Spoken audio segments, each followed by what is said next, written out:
And I'm Tina Marsden from North Hill House in Frew. I'm Martin Nash, I'm from Dornhouse School near Rainworth, Mansfield.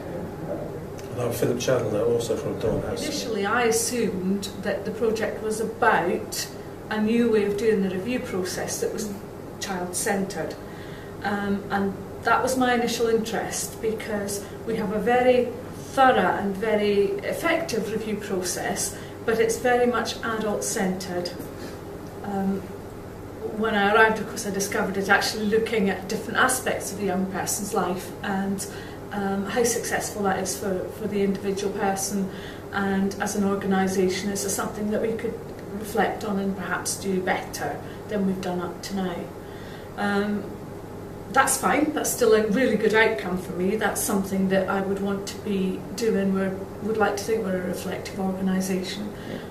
So I hope at the end of this that I have a lead group of staff who have experienced the project and recognise how to look at living my life, and then share that out across the team, and it become a process that we use regularly to reflect on and evaluate the service that we give.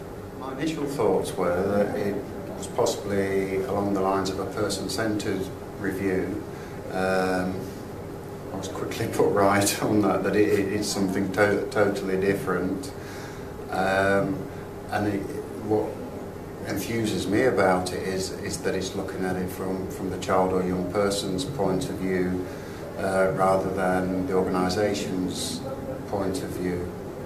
And it's something I've actually, as I've got more into it, I've got actually more passionate about, because I think it is one of those things that does hook you and it does draw you in, particularly with the way that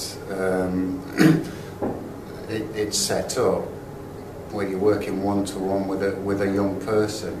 It's almost like you're taking up the cause on their... I feel that you know, we do as well have a very comprehensive review system, annual review system in school, which students are very much involved in, and I thought that this process would be much more asking the student questions, getting the student's perspective, getting the information from them rather than observing what was happening around them, really. Which I initially thought was going to be quite difficult because of the young people we support at our school. I thought that was going to be really difficult, and that I wasn't quite sure how it was going to marry up and how we were going to be able to do that. In reality, I'm quite pleased that the way that the review team is structured and that how we've gone through the process has meant that we are really looking at the whole student, the whole child, and about what's happening around them, and about how we can hopefully make those outcomes much better. Some of the visits, so... Yeah, I've done a number of focus on one young man, primary age young man, who's fairly new to the school but very needy. So I visited him at home. Great afternoon with him, playing football in the garden. Good opportunity to meet parents. I've seen them for lunch a few times, and I've seen them in class. You know, observing watching what's going on, watching what the other staff, how they're into relating with him.